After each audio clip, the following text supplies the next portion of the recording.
माही सिंह और आप देख रहे हैं नेक्स्ट नाइन न्यूज। आज आपका बहुत बहुत स्वागत है हमारे खास प्रोग्राम सियासी पंचनामा में।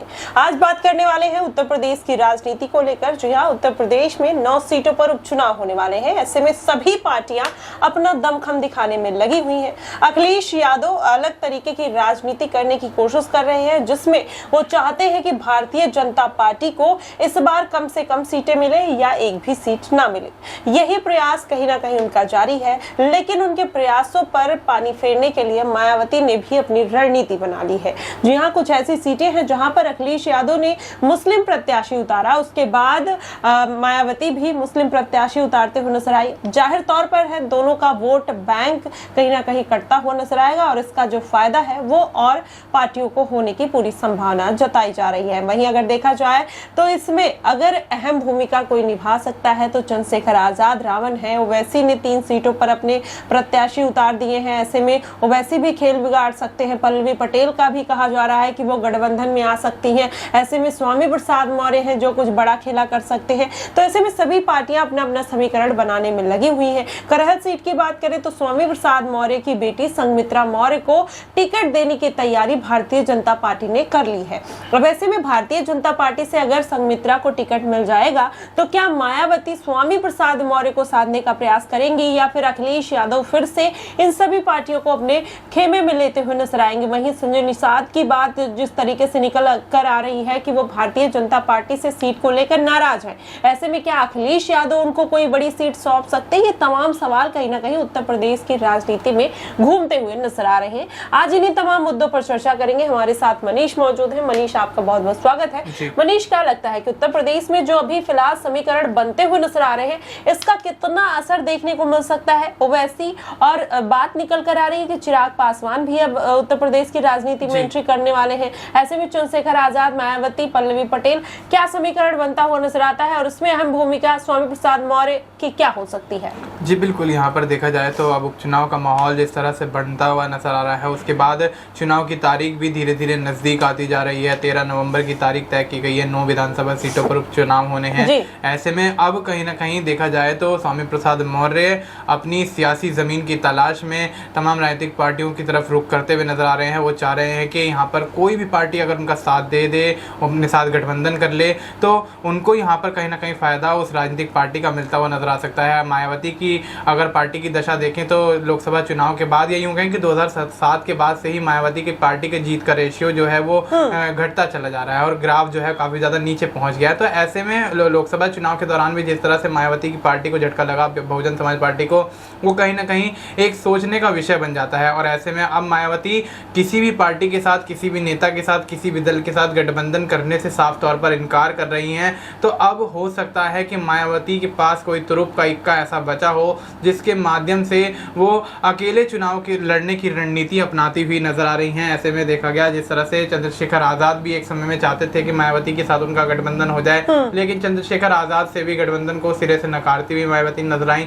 अब स्वामी प्रसाद मौर्य भी इसी मंशा को लेकर घूमते हुए नजर आ रहे हैं कि उनके साथ कोई गठबंधन कर ले। लेकिन अब देखा जाए तो स्वामी प्रसाद मौर्य के लिए समाजवादी पार्टी का दरवाजा तो एक तरीके से बंद होता हुआ नजर आया, क्योंकि समाजवादी पार्टी ने 7 सीटों पर प्रत्याशियों का ऐलान कर दिया था, जिसमें से 1 सीट पर प्रत्याशी का नाम वापस लेकर बाकी बची 3 सीटें कहीं ना कहीं कांग्रेस के खेमे में जाने के यहाँ पर कयास लग रहे हैं। और बात की जाए अगर यहाँ पर स्वामी प्रसाद मौर्य की बेटी संघमित्रा मौर्य की, तो संघमित्रा मौर्य का जो बदायूं से जब जीती थी लोकसभा चुनाव पिछले साल, तो उसके बाद इस बार आम चुनाव में उनको भारतीय जनता पार्टी ने बदायूं से टिकट नहीं दिया। बदायूं क्या किसी भी सीट से यहाँ पर टिकट नहीं दिया। तो अब ऐसे में संघमित्रा मौर्य भी भारतीय जनता पार्टी से नाराज चल रही थी। तो हो सकता है कि उनकी नाराजगी को कम करने के लिए यहाँ पर जिस तरह से बातें निकल कर आ रही हैं कि उनको यहाँ पे करल की विधानसभा की सीट सौंपी जा सकती है। और ऐसे में आप देखिए कि करल से कहीं ना कहीं समाजवादी पार्टी ने तेज प्रताप यादव को अपना उम्मीदवार पहले से ही घोषित कर रखा है। तो अब स्थिति जो है वो करहल पे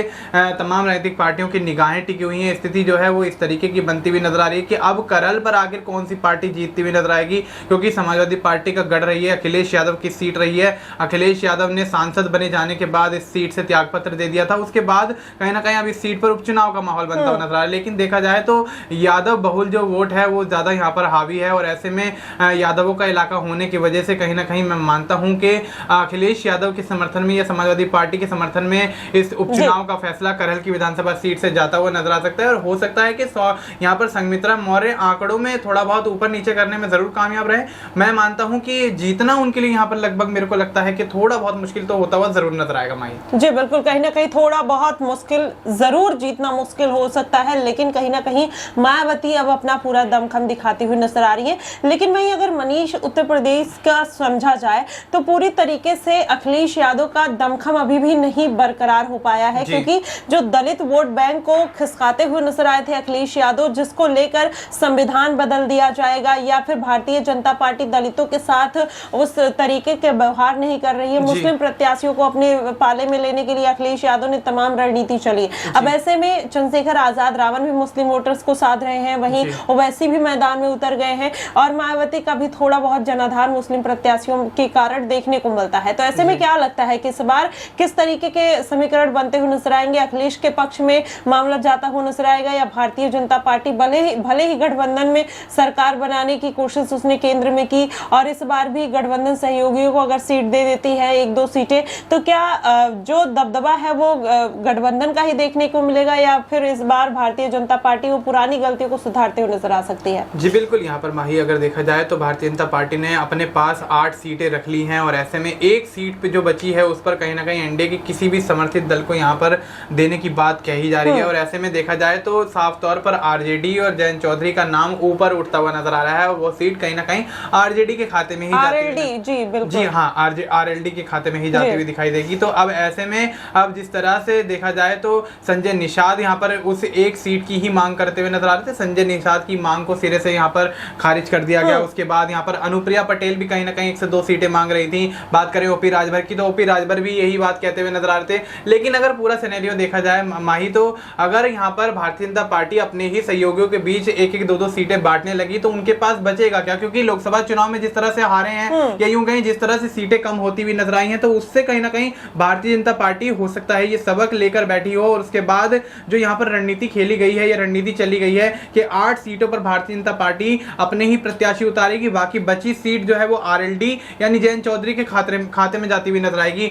और देखा जाए तो जिस तरह से संजय निषाद मांग कर रहे हैं तो हो सकता था कि यहाँ पर अखिलेश के खेमे में वो चले जाते, लेकिन अब अखिलेश ने भी यहाँ पर दरवाजे एक तरीके से बंद कर दिए हैं। 3 सीटों पर कांग्रेस का ऐलान कर दिया है, बाकी अन्य सीटों पर यहाँ पर समाजवादी पार्टी खुद ही चुनाव लड़ती हुई नजर आएगी। तो अब स्थिति जो है वो कहीं ना कहीं संजय निषाद के लिए फंसती हुई नजर आ रही है। यहाँ पे बात की जाए स्वामी प्रसाद मौर्य की तो स्वामी प्रसाद मौर्य भी उसी स्थिति में है। तो कहीं ना कहीं देखा जाए तो जितने भी छोटे दल हैं उनका यहाँ पर इतना ज्यादा वर्चस्व इस वक्त उत्तर प्रदेश की राजनीति में उपचुनाव को लेकर नहीं है। बात की जाए मायावती और चंद्रशेखर आजाद की तो चंद्रशेखर आजाद ने एक बेहतरीन शुरुआत करी अपनी लोकसभा चुनाव के दौरान से और नगीना की सीट से बंपर जीत हासिल करी और उसी रणनीति पर अगर चलेंगे, उसी रणनीति के माध्यम से कार्य करेंगे तो हो सकता है कि उपचुनाव वाली एक आधी सीट यहाँ पर उनके खाते में भी जाती हुई नजर आए। लेकिन मायावती जो है उनको काफी ज्यादा मेहनत करने की जरूरत है, क्योंकि उनकी पार्टी का जो बिखराव है या यूं कहें कि आकाश आनंद का जो बड़बोलापन रहा लोकसभा चुनाव के दौरान, जिसकी वजह से मायावती ने उन्हें कुछ समय के लिए घर पर बैठा दिया था और उनकी भाषा शैली को लेकर तमाम विपक्ष जो है मायावती पर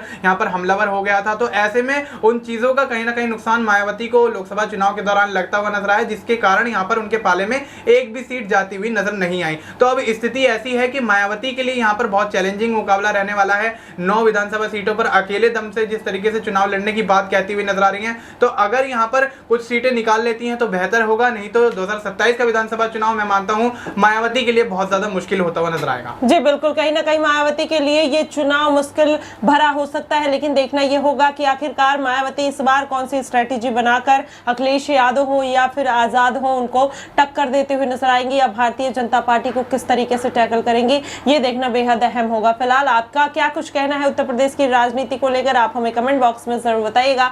फिलहाल के लिए बस इतना ही। देश और दुनिया की तमाम खबरों के लिए हमारे साथ बने रहिएगा नेक्स्ट 9 न्यूज पर।